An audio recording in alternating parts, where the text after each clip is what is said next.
From the New York Times, I'm Sabrina Tavernisi, and this is The Daily.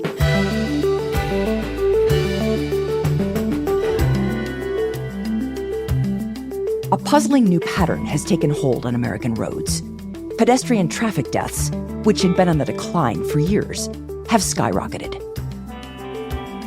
Today, my colleague Emily Badger on her investigation into why.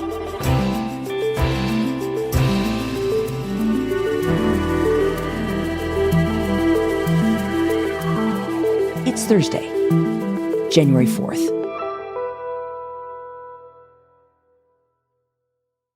So, Emily, you spent months investigating a very surprising trend, and that is pedestrian deaths, after decades of declines, are now rising.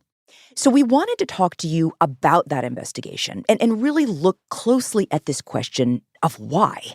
But before we get there, tell me how you came to this story. Where'd you begin? So I write about urban policy for The Times, which means I write about transportation, among other things, and sort of how people use it and how we get around and how important it is to our lives. And this one very apparent pattern keeps coming up over and over again, which is that there has been this traffic safety crisis in America affecting, in particular, pedestrians. For years and years, throughout the 80s, the 90s, the early 2000s, roads in America were becoming safer and safer for pedestrians. And then something changes around 2009. All of a sudden, roads start to become more dangerous year over year, to the point where more than 3,000 additional pedestrians died in 2021 compared to 2009. And it's this incredible mystery for a number of reasons. One of them is that we don't see anything like this in other industrialized countries. We don't see pedestrian deaths rising. If anything, they're falling in other countries. So in this mystery, there's something particular to the United States going on. There's something that starts around 2009 going on.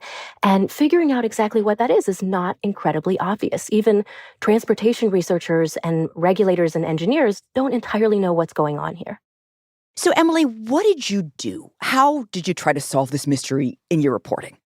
So I worked on this project alongside a colleague of mine, Ben Blatt. He spent a lot of time looking at federal fatality data in the United States. The federal government records a lot of data every time someone dies on American roadways. We know about what kind of car was involved in the collision, how old was the driver, how old was the person who was killed, what time of day did this happen. And Ben discovers, looking through this data, so many of these deaths that are happening among pedestrians in the United States are happening at night.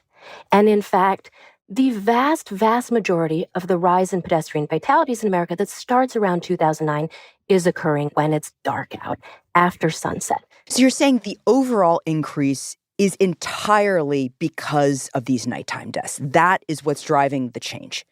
About 85% of the rise in pedestrian fatalities in America since 2009 is entirely attributable to pedestrians dying in the darkness. And so Ben and I set off to try to solve this incredibly difficult puzzle. I mean, it is basically like a three-sided Rubik's Cube where we're trying to find answers that fit three different criteria. What is something that starts around 2009? What is something that is particular to the United States that doesn't show up in other countries?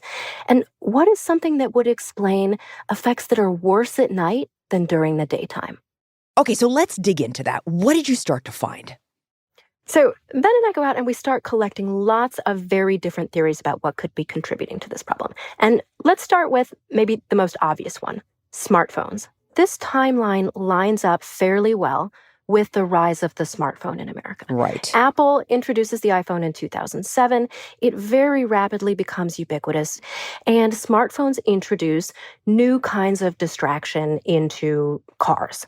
And they're also becoming ubiquitous at the same time as there is just this general proliferation of technology inside of vehicles. It used to just be that you had 4 or 5 dials that you could manipulate by touch, that you had memorized. This is the one that controls temperature, and this is the one that controls the radio, and you didn't have to look at them. And now you have to do 5 different touchscreens on 5 different buttons to try to figure out how to turn the heat up. Yeah. And, effectively, we have something like a smartphone writ large attached to the inside of the car in addition to the one in your hand. Right. And so that's potentially introducing distraction as well. But other countries have smartphones and have stuff on the dashboard like that too. So why would it be different in the US? Right. So then we have to start thinking about it a little bit harder. And it's like, is there something about smartphones that suggests that they're being used differently by drivers in America than in other parts of the world? And we encounter some evidence that I think that this is true.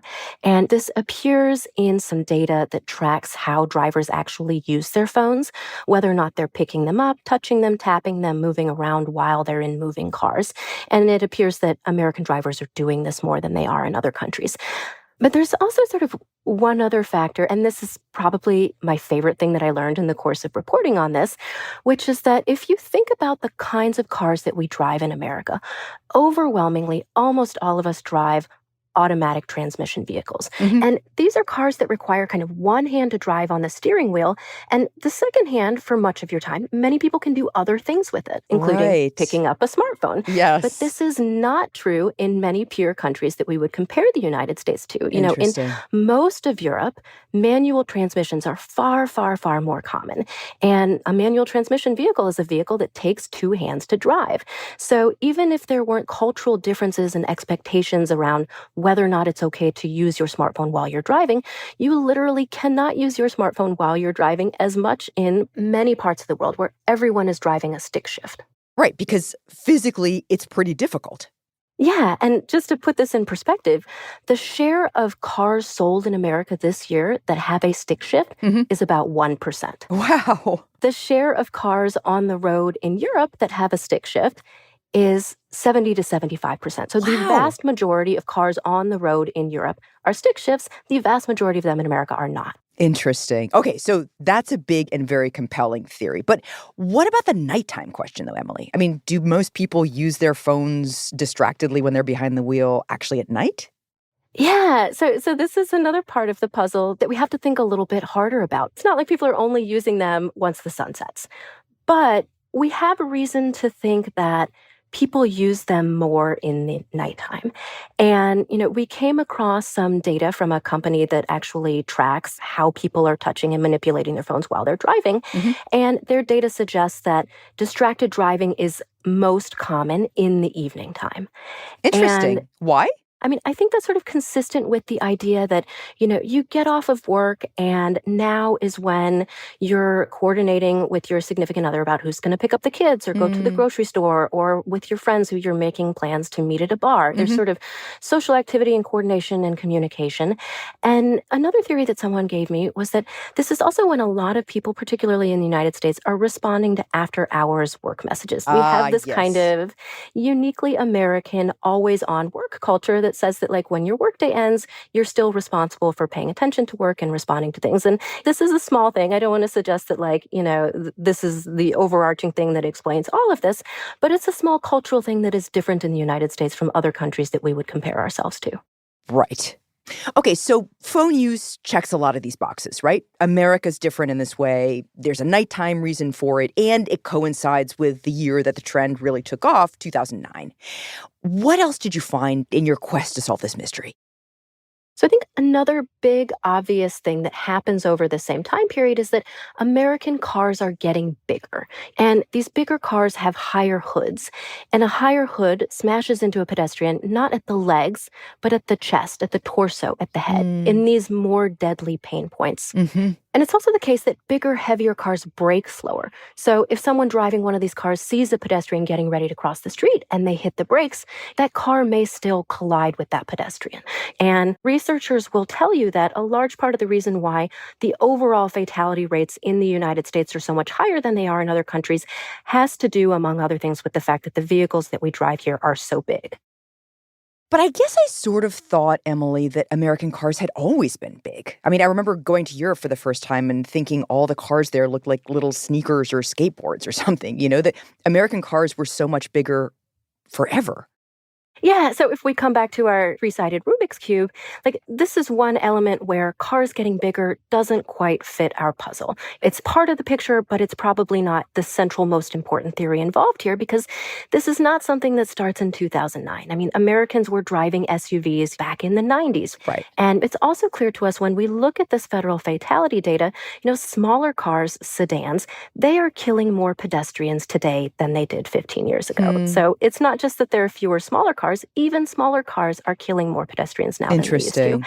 And if we really believed it was the case that most of this change over the last 15 years is driven by cars getting bigger, then we would think that fatalities would be rising during the daytime too, right? Right, like a Ford 150 pickup truck is just as deadly at noon as it is at 10 p.m. Right. So now we have to start thinking about if the cars themselves don't explain this puzzle, if the behavior of drivers alone can't explain all of this puzzle. Now Ben and I are starting to think, what is happening outside of vehicles? What's happening in the country around cars that's contributing to this problem?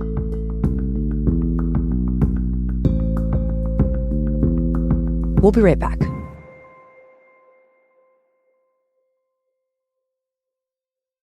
Okay, so Emily, you and Ben keep going. You look beyond the car, beyond the driver, into the world outside. What do you find?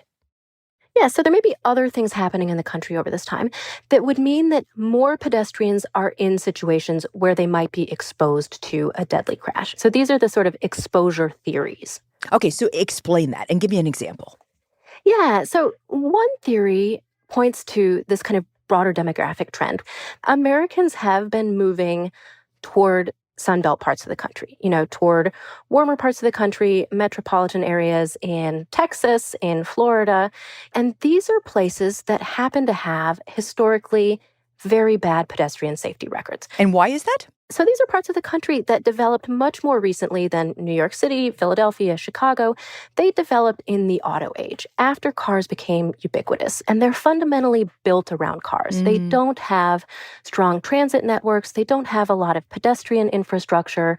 They're built around the assumption that everyone drives everywhere they go, and maybe there are very few crosswalks or stoplights.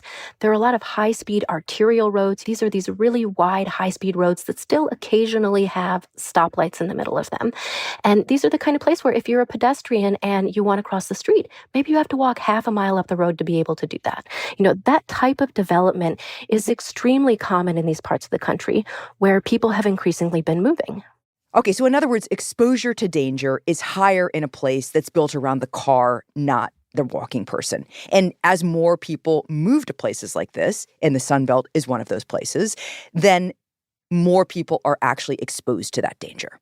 That's the theory. And just to give you an example, Florida especially really pops out in this data. And over this time period that we've been talking about since 2009, pedestrian deaths there are up by about 70%. Wow, 70%. Yeah, and that's not totally surprising when you think about the fact that to come back again to the parts of the country that have really been booming in population, I'm thinking of places like Tampa, Orlando, Jacksonville, Daytona Beach. These are places that rank in the top 10 of the most dangerous for pedestrian safety at the same time. Right. But these are also places that I'm sure you know as a demographics reporter, and I know as a former one, are big for retirees. So does aging have to do with the trend at all? Yeah, this is another demographic story that's happening in the background in America over this time period that we're talking about. I mean, the American population is just getting older. But what we see here is actually that it's not older people who are really driving this trend. It's more working age people. It's people, aged 18 to 64 or so. Okay, so what else are you seeing, Emily? So another big shift that's happening in many American cities over part of this time is that homelessness is rising. And with homelessness, we are literally talking about extremely vulnerable people living adjacent to roads, living in highway interchanges, in underpasses of major roads. Right. And this is a theory that fits another part of our puzzle in that these are people who are present on roads at night. But homelessness in America really sort of starts to rise in many cities around 2016 or so. So this isn't a story that begins way back in 2009 or that has some abrupt sort of change in trajectory around that time period. But it is very clear in recent data just over the last few years that very large numbers of pedestrians who are killed in some cities have been homeless. Just to give you one example, in Los Angeles, When I look at their pedestrian fatality data there, it looks like about 30% of their deaths recently have been among homeless people. Wow. So that means that this has to be at least part of what's going on here. So, Emily, you're talking about people being on dangerous roads at times when it's dark out. And, I remember when I was a national reporter, I started to notice that low income people were actually moving out of expensive inner cities into much less expensive suburbs. And that many of those people I was interviewing and I was going to report on couldn't afford cars. And they'd actually be walking down the street early in the morning when it's dark out to go to work. And the street wouldn't be just a little country road, it would be a major highway. Is that part of what's going on here too? I think that has absolutely got to be part of the story as well. I mean, here what we're talking about is this national trend of the suburbanization of poverty. Lower income people moving into suburban environments, which very similar to the Sunbelt environments we were just talking about. These are places that have very few crosswalks. They often have no sidewalks at all. And we're talking about people moving into those environments who, they may be doing shift work, working odd hours. They may be relying on buses that come infrequently. And that is potentially increasing exposure as well of people who are likely to be out on the most dangerous roads in circumstances where they may be hit by a car. In Portland, Oregon, for example, there are these notoriously dangerous arterial roads on the eastern side of the city where historically pedestrian infrastructure has been really lacking. And over the last decade or so, this is where people who have been priced out of more expensive neighborhoods in Portland have been moving to. And there's research that sort of suggests that this kind of pattern that I've just described in Portland is apparent more nationally. And it appears as if pedestrian fatalities are actually declining in downtowns, and where they're rising is in suburban environments like the one I've just described. So this suggests, actually, that the people who are being killed are probably some of the most vulnerable in American society. Low-income people walking to work along a highway in the middle of the night, going to a shift, can't afford a car, and homeless people. Yeah, I think that's absolutely true. I mean, the federal fatality data that we're looking at here doesn't tell us, for instance, what's the income of the person who died. But there's other research that suggests that these kind of fatality hotspots, these most dangerous roads, are disproportionately occurring in low-income neighborhoods. And that means that this problem falls the heaviest on the most disadvantaged people. Emily, looking back on everything that you found, would you say that you've solved the mystery? I don't think we solved the mystery in the sense that we didn't uncover one obvious thing that explains all of this problem. I think the best possible explanation is that multiple things have been happening over the same time. And those things are interacting with each other. They're amplifying each other. Darkness makes all of them worse. And I think where Ben and I really land in thinking about this is that we have this fundamentally risky transportation infrastructure in the United States. We had this very clear example of this during the pandemic where many fewer people were driving. There were far fewer cars on the road. This was true all over the world. And in most countries, fatalities declined because fewer people were on the road. And you would think that the same thing would have happened in the United States, but it didn't. The opposite happened. Fewer people were driving and still more people were dying. More people were dying in all kinds of traffic fatalities, including pedestrians. Why? I think that gets back to the same sort of underlying idea here. During the pandemic, you take a lot of the cars off the road, you take a lot of the people away from the picture, and you can see really crystal clear what's left. It's this transportation system that we've built that is designed for speed. And all of a sudden, when there were fewer cars on the road, the drivers who remained felt very comfortable driving fast, driving recklessly, and that had these deadly consequences. Interesting. So what does that mean, Emily? What do you take away from that? I mean, I think this tells us that our system is not designed to protect pedestrians. It's not designed to prioritize safety. And thinking about this story really touched a nerve with a lot of our readers. I mean, I heard from hundreds of them, and many of them had their own theories, which are things that we didn't even touch on here. But, some of them also told me, I think it's about pedestrian behavior. Pedestrians don't look both ways before crossing the street like they used to in the olden days. They no longer wear light colors at night. They're looking down at their phones and they're bringing this risk on themselves. And I think the reality is that if we look at other countries, they are producing much safer outcomes, and they're not doing it by taking pedestrian cell phones away or making pedestrians wear reflective gear or spending a lot of money on public service campaigns that are teaching pedestrians how to avoid being hit by cars. They're doing it by fundamentally investing investing in how they design safe roads and making a fundamental commitment in their laws and in their regulations to prioritizing safety over cars traveling as fast as possible. And what does that mean about the U.S. and what's happening here? So what that means here is that if we want to see fewer pedestrian fatalities, we need to do those same things. We need to be changing our roads to make them safer. We need to be telling drivers that if you're running through red lights, the penalties for that are real, that we care about safety. But in order for us to do those kinds of things, that requires a big cultural change to how we have thought about and designed and used roadways in America for decades. Emily, thank you. Thanks, Sabrina.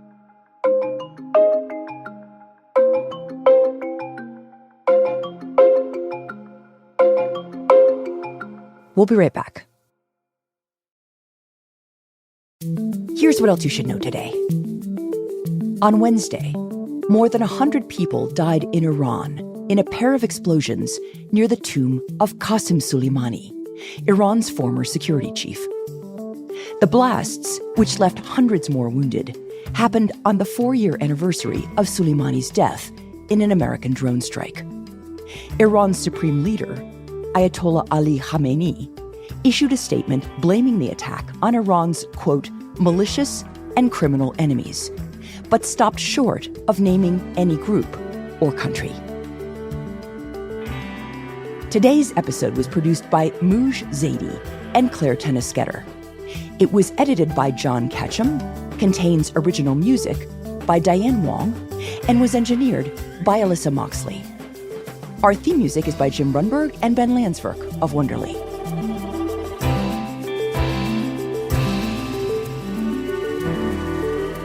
That's it for The Daily. I'm Sabrina Tavernisi. See you tomorrow.